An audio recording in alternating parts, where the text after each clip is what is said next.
Alright, so admittedly this video is a bit late, but I do have a perfectly good explanation as to why.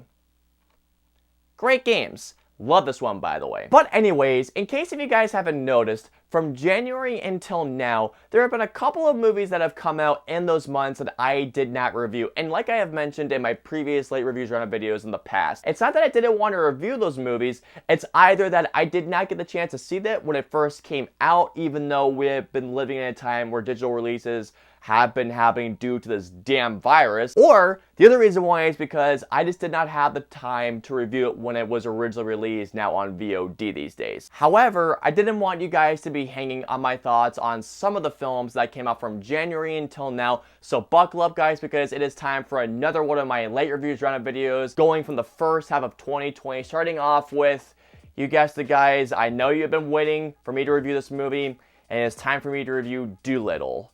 Oh boy. So Dolittle, I think it's a remake, it's a reboot, it's one of those two. Let me look it up really quick. So Dolittle is a reboot of the Doom Raider. Did I say Doom Raider? I'm gonna keep that in there. In this reboot of Dolittle, it stars Robert Downey Jr. as the title character, and the story of this one is that Dolittle is sent on a quest with his band of animals as he's trying to find the cure of this illness that this Queen of Royalty has been infected by. From what I remember at least. So what can I say about the reboot of Dolittle that I liked? What I can say is that I liked the first 5 minutes about how it goes into the backstory of Dolittle, but other than that, oh my god. Let me say this right now. Is this movie a disaster? Yes. Is this movie a good movie? No. But is this movie a bad movie? Oh, absolutely it is. But at the same time, I found myself fascinated by this movie. I don't know what it is about this movie, but after the first 5 minutes, the choices that this movie does throughout just had me thinking, why did they do that? Not in terms of just the CG, which by the way, the CG feels so unfinished. I mean, a lot of the time when the CG shots came in, my boss and I were just saying, these feel like reshoots and it feels unfinished. Also, something else I gotta say is this. Look at the cast of this movie. Seriously, look at the ensemble cast. This is one of the best casts I have seen in a movie in a long time. I'm wondering, what in the hell did they see in the script? I know that they're trying absolutely everything that they can to bring the ship from the hole that it's sunk in, but their efforts are not nearly enough. And when it comes to Robert Downey Jr., he does this really weird accent. Also, there is in fact a scene where Robert Downey Jr. takes a bagpipe out of a dragon's ass. I'm not joking when I say that. I was just simply intrigued by the disaster that was unfolding in front of my eyes. It's like basically watching a car crash or a train wreck, and even though that car crash or that train wreck is really, really bad, you can't help but be intrigued by watching it as it just happens to unfold in front of your eyes. All in all, I didn't find this to be an abomination like many others out there, but it's still a terrible movie, so I'm gonna give Dolittle a 0.5 out of 5 stars. It's a disaster, yeah, but fascinating?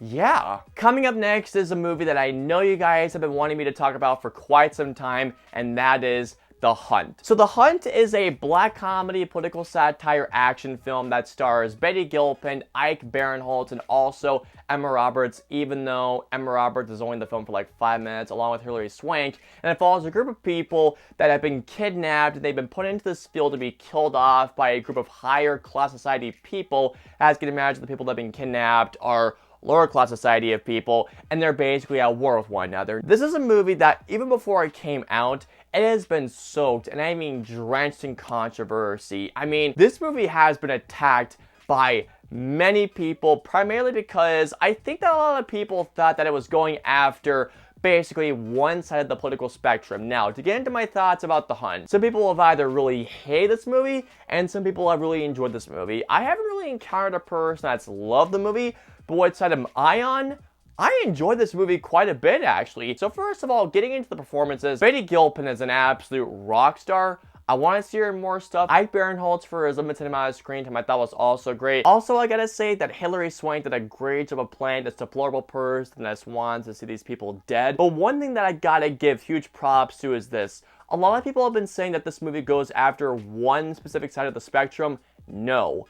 This movie goes after everybody. So if you think you're safe in terms of the political spectrum, no, you're not, because this movie does not give a flying fuck about which side you're on, and I really appreciate that a lot. Not a lot of the time, but most of the time, the political comedy had me laughing my ass off. And something else I gotta say is that the action is very well filmed, it's well choreographed, it's over the top, some of the violence is just cartoonish, but it was something about this movie that I really enjoyed that aspect of it. Now, in terms of my flaws with The Hunt, what I will definitely say is this. Starting off with the casting, Emma Roberts, now, I'm not saying that she did bad, because she certainly didn't do a bad job, but that character could have been played by anybody. Also, I feel like that some things could have been explained more in terms of the setup with what this movie was trying to do. Also, some of the political satire was a bit too on the nose, and I also wish this movie was a tad bit longer, honestly. I feel like that The Hunt could have been maybe 10-20 minutes longer, in all honesty, because once this movie ended, I was just like, man, I could have gone for a little bit more of that. But in all honesty, I did not hate The Hunt. I really enjoyed The Hunt. Was it a perfectly great movie? No. But I will say is this, in terms of a political satire, black comedy action flick, this movie was really enjoyable. So I'm going to give The Hunt a 3.5 out of 5 stars. This was a movie that I generally didn't think I'd enjoy as much as I did, but I really enjoyed this movie.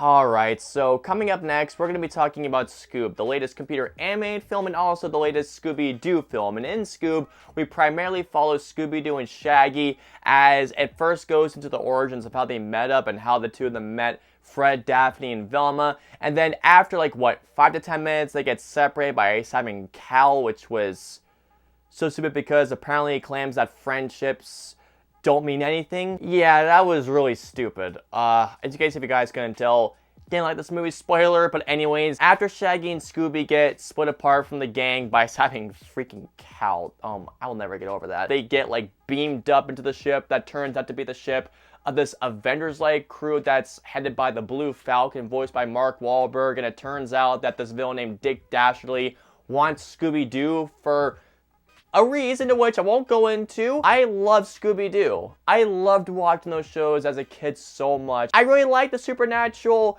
comedy, thrill, horror aspect of the shows, and I was looking forward to seeing what this movie would do to that, and this is what I could say that I liked about Scoob. The animation is fine, it looks pretty, it looks colorful, I like the voice acting, and I like the first 5 to 10 minutes that involved a montage of them actually going into these supernatural mysteries. Okay, so here we go. When you're making a Scooby-Doo film, what do we expect in Scooby-Doo? We expect the gang together, having their synergy, having their chemistry, Shaggy and Scooby doing their shenanigans, eating a lot of food, Fred and Daphne having a relationship, Velma being the brainiac of the group, and they would solve a mystery. That does not happen in this movie. What happens instead? Scoob, instead of being what could have been a really fun and supernatural adventure once again with the gang, ends up being a generic superhero film. This does not feel like Scooby-Doo at all, and the worst thing about it as well is that not just that, but after the first 10 minutes, the gang is separated. Why would you do that? Now, I'm gonna say something, and this might give me a little bit of heat, but I truly feel this way. I would much rather, and I mean I would much rather watch the first Scooby-Doo live action film than watch this film ever again, because at least that film, now I'm not saying that film is good because that film is not good in the first place, but at least that film felt like Scooby-Doo. I could care less about the whole thing involving Scooby and his connection to whatever is going on. I think that involves some griefing, if I remember correctly. There's a plot twist that happens 3/4 of the way through that I literally rolled my eyes at. But yeah, all in all, I'm gonna give Scoob a 1.5 out of 5 stars. Trust me, guys, I wanted to love this movie, guys. This movie had so much potential, and man, as a Scooby-Doo fan, didn't hate it, but disappointing.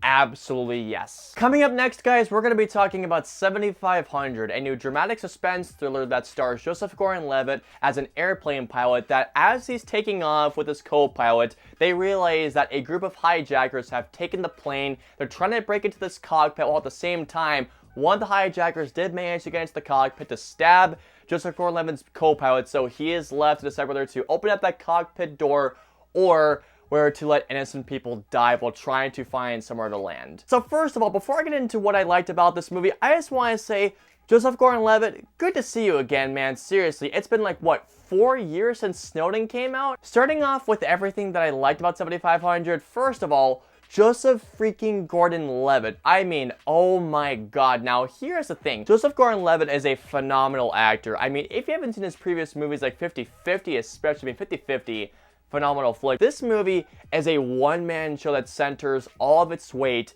on Joseph Gordon-Levitt. And Joseph Gordon-Levitt more than pulls this feat off because he gives a performance that, honest to God, I feel like it won't be looked at by the Academy, even though from what I've heard, the Academy is going to be looking at streaming services for the Oscars next year. This should definitely get nominated. I did think the movie was okay already, but if it wasn't for him, this movie wouldn't have been nearly as good as it was. Something else I gotta say is that I liked that for at least 95% of this movie, it takes place in one location. Everywhere else takes place either security cam footage, or you see a shot looking up at a video monitor that sees, you know, the rest of the plane. It gives this movie so much more suspense and terror and thrills to it, because every time that he looks back at that monitor, you're praying to God that someone is not trying to charge and break that door down, or praying that one of those hijackers is having someone hostage. This movie does do a really good job, I want to say, for the most part, of keeping the tension high. This movie is pretty well shot, considering, like I mentioned before, that this is taking place in one location for the majority of the film's runtime. There are some moments, did not see coming at all, I gotta say. Now, with that being said, and like I mentioned beforehand, if it wasn't for Joseph Gordon-Levitt and his fantastic performance, this movie, I feel like, would have just been okay. I knew some moments were going to happen even after, you know, things start to come slow down the third act. By the way, I will say without a doubt, the third act is by far the weakest aspect of the film. And something else I will say is that, given how this movie has such a really unique premise and how it takes place primarily in one location, I feel like that it doesn't make the most of its potential. Other than that, 7500 for the most part is a very well-made thriller that had me for the most part on the edge of my seat. Really enjoyed this movie, so I'm going to give 7500 a 3.75 out of 5 stars. If you have Amazon Prime, it is for free, so give this movie a watch, guys, trust me. Alrighty, guys, getting into my second and final review of my late reviews roundup, I'm going to be talking about The King of Staten Island, the latest film from Judd Apatow. So, The King of Staten Island stars Pete Davidson as Scott, a tattoo artist who lost his father, who was a firefighter, years ago while on the job, and ever since he lost his father, he's just been trying to figure out where his place is in life, trying to get his shit together, especially when his mother, played by Marisa Tomei, starts dating another firefighter played by Bill Burr. And I was looking forward to this film a lot, and I'm happy to say that Judd Apatow was on a streak, because King of Staten Island is really freaking good, if not really great. Starting off with the performances, Pete Davidson is terrific in this movie, and actually something else I want to talk about really quick as well is that Pete Davidson has said that this movie would probably be an account of what his life would be like if he wasn't a comedian.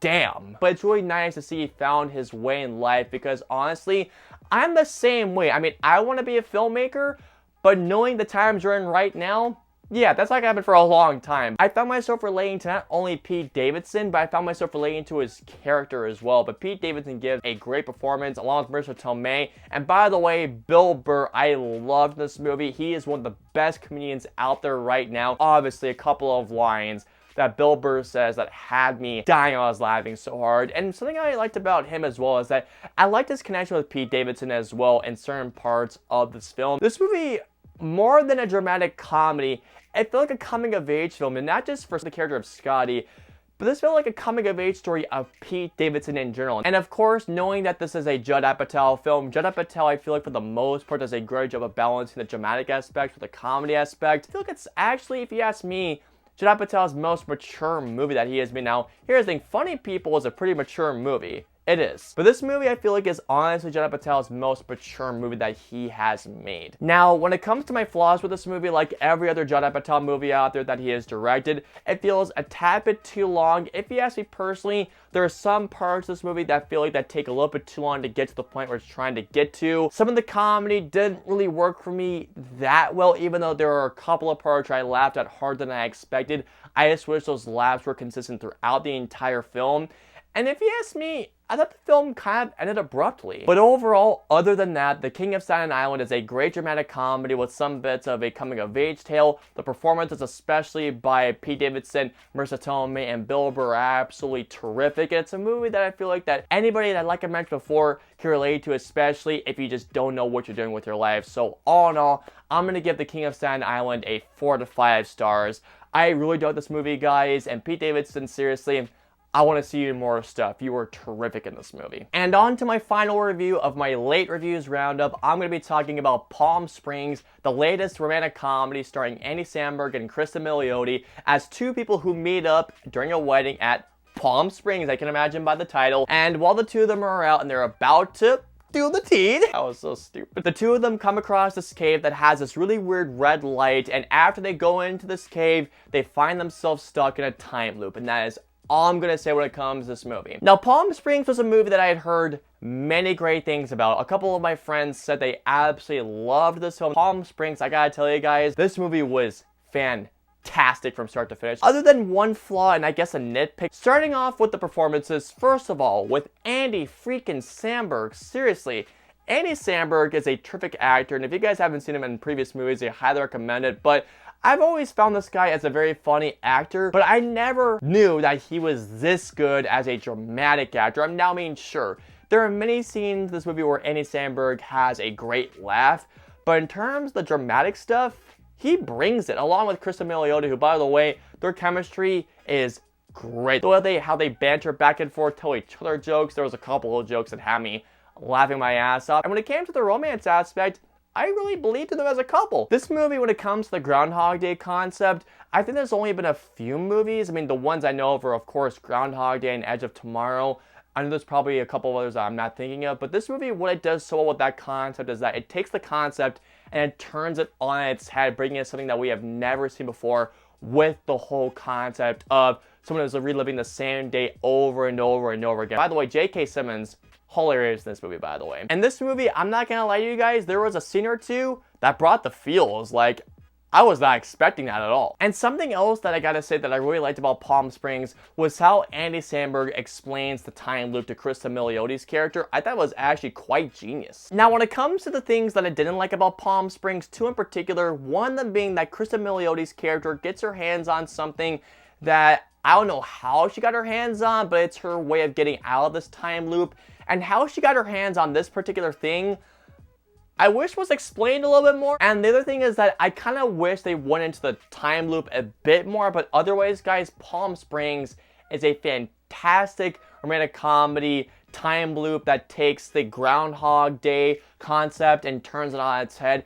I really dug this movie a lot, so overall, I'm going to give Palm Springs a 4.5 out of 5 stars. This was fantastic. If you have Hulu, I highly recommend you guys watch it because you're missing out on probably is one of the best films of 2020. Alrighty guys, and that is going to wrap it up for my late reviews roundup for the first half of 2020. Please comment down below and let me know, how do you guys feel about the movies I talked about today? Which one was your least favorite and which one was your favorite? Let me know below. If you guys want to follow me on social media, I'm on Facebook, Twitter, Instagram, and Twitch. I'm also on Snapchat and Stardust, so if you guys want to follow me on all those social media platforms, all the links and the usernames are in the description below. I hope you guys enjoyed my late reviews roundup for the first half of 2020. If so, please hit that like button, also subscribe, and don't forget to hit that notification bell whenever a new video of mine goes live.